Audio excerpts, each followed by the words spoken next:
Okay there, ladies and gentlemen. Here's the homework that I forgot to post yesterday. In fact, I forgot to make it yesterday, and I apologize for that.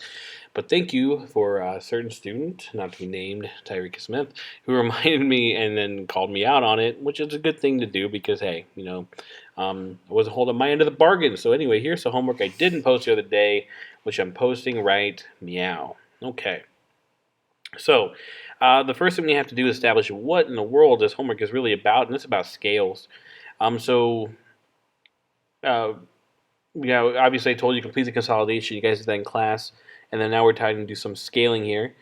So what we have to kind of think of is a scale to use. In fact, this is a pretty good one to talk about right now, today, because tomorrow, before your online quiz, you're going to be doing a little scaling. Okay, so here we go. Let's just jump into it. Let's first interpret the parts. We have a minimum x value. We have a maximum x value counting by. That's what increment means. Minimum y, maximum y, counting by. And that's all it really is. Minimum, max, and what we're going to count by. So what we have to do is evaluation of our x and y. So let's take x and let's write it in red. Here I see the smallest value of 5. I'm looking straight across. I see my maximum value is 5. So in terms of actually making my graph, I have to at least show those on the x-axis or x and y-axis, -5 to 5. It's a good idea, and I'm going to go ahead and put this kind of thought in your head now, is that sometimes we don't want to go just from like the min to the max, because we have to keep in mind that we actually are going to be graphing this stuff. And so if you kind of think about this graph, and I'll sketch a quick one out to the side, if I only go from -5 to 5, because that's what I have in my table, that means my points are going to be right up against the edge, which isn't necessarily good. What I use in school is always kind of this rule that if I know I have to go from -5 to 5, I wanted to go just a little bit outside of that. So I actually want to go from like -6 to 6. If I'm looking at what I'm counting by, and again, that's what increment means, what I'm counting by, well, take a look what the table's counting by. I'm counting by ones here. Like we're just going up +1 at a time all the way to the very end. And it makes sense for me to do that too because basically my numbers aren't that many. I mean, I'm only going to be using 1, 2, 3, 4, 5, 6, 7, 8, 9, 10, 11 numbers total on my graph. I can graph those one at a time. Like that's not a big deal. If the numbers went from like 50 to -50, that's different. I probably want to count by ones. I want to count by something a little bigger so I'm not taking all my time. Anyway, let's move on to the Y's. Let's go blue. Minimum to max, so let's take a look again. I'm seeing a +5 as my biggest number, and I'm going straight across here.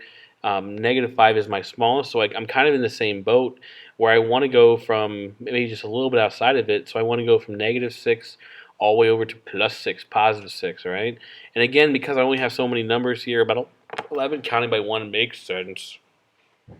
So kind of think about the rules we were establishing for making a scale, the steps we took, so to speak. The very first thing we definitely have to do is establish mins and max.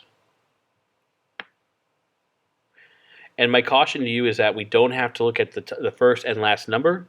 We really have to read the whole table because it could be jumping around, and we just have to be aware of that. So establish min and max.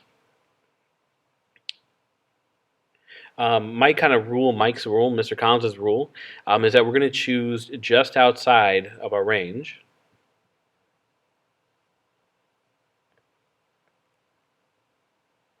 And the just outside for this case was only one more, but maybe sometimes it's 5 more, sometimes it's 10 more. A lot of that has to do with what you're counting by, which is increment, which is the last thing you have to do, which is to choose the count by, choose the increment. Okay. 3-step process. That's all I got. So we're going to look at the bins and max in the table. We're going to choose numbers that are going to be just outside of that, so we're not graphing right on the edge. And the last thing we're going to do is choose what we count by. And sometimes that's dictated by the numbers that we're choosing to actually frame our graph. So state an appropriate scale to use to graph the algebraic rule 2 is equal to 2x minus 3 on the graphing calculator. Consider inputs from -10 to 10. You might find it helpful to create an XY table for the algebraic rule to assist you in the decisions about the scales. Well, you know what? I agree. We need to do that. So let's make a table right here, right meow. I have the x's. I'm going to leave a lot of room for my process, and I have the y's. And I'm going to be graphing the function y is equal to 2x minus 3. So instead of having us find the rule, we're actually just going to go ahead and use the rule as our process. We don't have to go back and track it. Now, they're telling us what to go by, negative 10 to 10. But what I'm going to probably do is only do part of that, and then see if I can't use see if I can't use the process to kind of extrapolate what that number is going to end up being. Let me show you what I mean. Okay, so we have negative 10, so the process should be 2, and then in parentheses, negative 10 minus 3. So grab your calculator if you need to, but in the end, we have 2 times negative 10, which is negative 20. Subtract off 3 more, you have negative 23. Continuing this line of thinking, we have 2 times the number minus 3. The number in this case is going to be negative 9. So that's 18 minus 3 more should give us negative 21. Okay, so at this point you should be asking yourselves, do I see a pattern? Like, do I see something that can speed up this work? So instead of substituting, in this case, negative 8, and then getting 2 times negative 8, which is negative 16, subtracting off 3 more and getting negative 19, is there a pattern that I can use right now to my advantage where I can fill all this out very, very quickly? So in that sense, you can take it a couple different ways. Either you recognize that number, or you recognize this number as a vertical change of positive 2 each time, and therefore should surmise that next will come negative 17 for 7, and then for 6 should become negative 15, negative 14, no, excuse me, I don't know what I'm thinking there, negative 14, and let's see, 2 more should be negative 13, now negative 11, negative 9.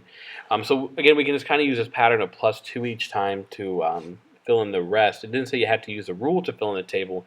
It just asked you to make a table. So if I continue this way of thinking,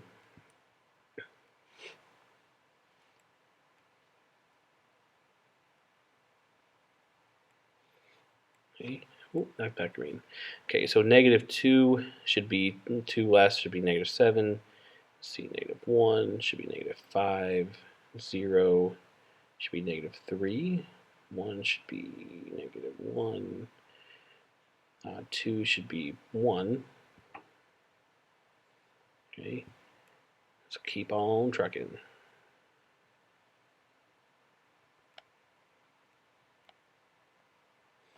Okay, anyway, so 3, 2 more should be 3. 4 should be 5. 5 should be 7. 6 should be 9. 7, 11. 8, 13. 9, 15. And 10, good lord, 17, which seems like we started a year ago with that one. So now we're going to do the same 3-step process we did on the previous problem up here. We're going to establish a min and a max, so let's do that for the x's first. So I see negative 10 as a min, I see 10 as a max. Again, using my kind of rule of thumb that we want to go just outside the range. It seems to me that we probably need to go like negative 11, max should be 11. Scale is count by, okay, so please keep that in mind. Scale is nothing more than count by. And in this case, if you kind of look, all my x's are counting by 1.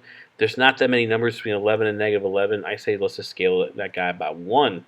So y min, we're going to do the same thing. We're going to flip our attention to the y's. I have my smallest number at negative 23. We're constantly increasing to our maximum number of 17. So here's where the go outside kind of thing makes a little bit more sense, because now we actually need to go outside negative 23 and negative 17. So again, I'm going to think about rounding it off to a nice number. 24, maybe not, but I think maybe negative 25 makes more sense here. And I'll explain why in a second if you don't get why. And 17, I'm going to take it all the way up to 20. So the reason why I want to do it that way is not so much that I'm going to be, I want to make it just like a nice 5, because you notice I went to 11 on the other one.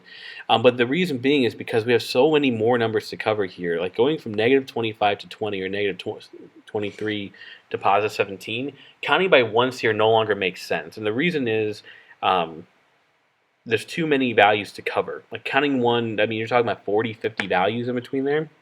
That's way too many. The reason I chose 25 and 20 is because what I want to do is actually count by 5s.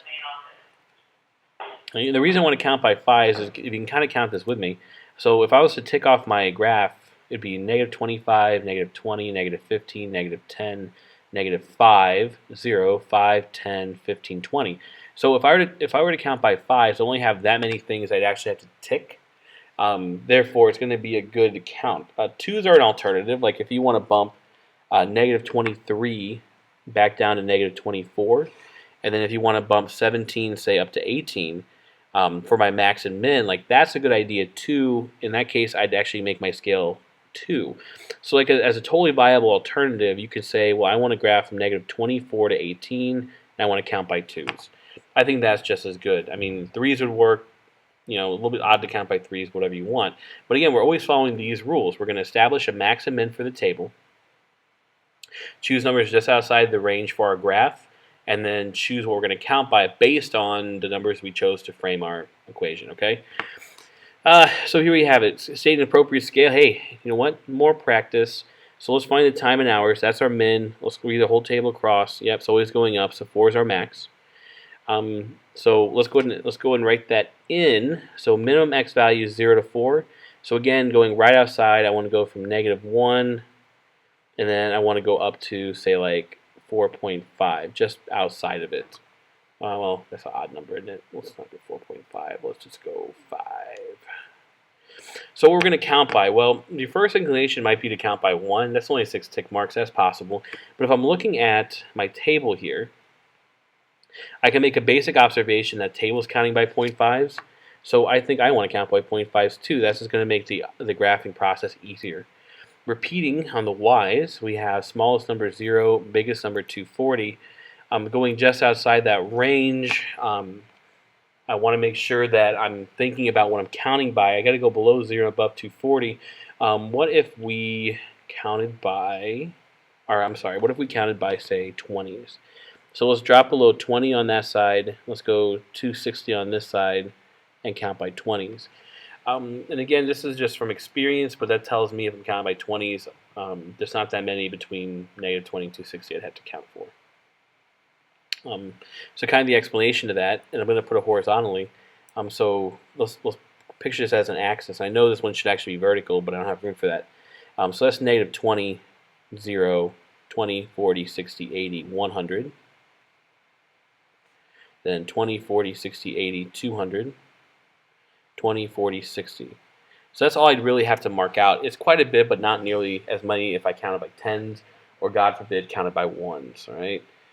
Number 4, input-output table for the rules. Provide a state an appropriate scale. Hey, guess what? It's the same problem again.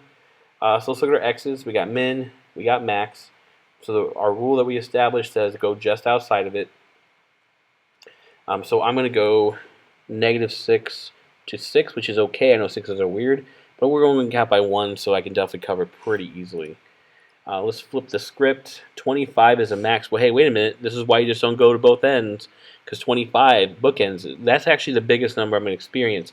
0 is the smallest. So again, thinking about a scale, if I'm going to go up to 25, what am I going to count by?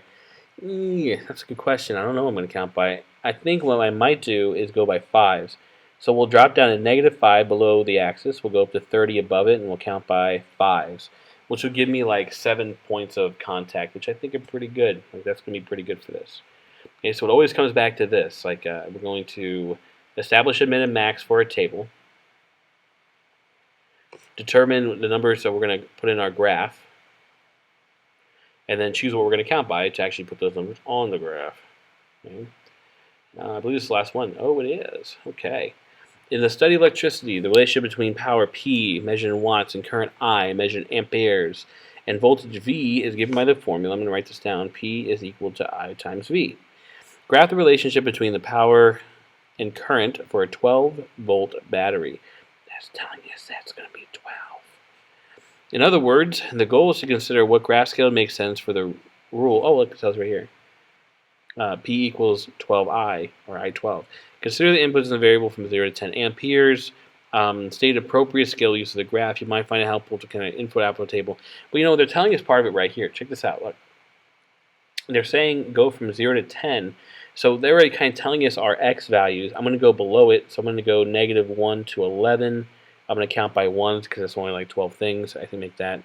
Now the interesting part is actually going to be the min and max value. But I don't think I have to make an input-output table for this. So check out my thinking on this one if you guys would. I need to know the maximum and minimum y, and that in this case is serving as y.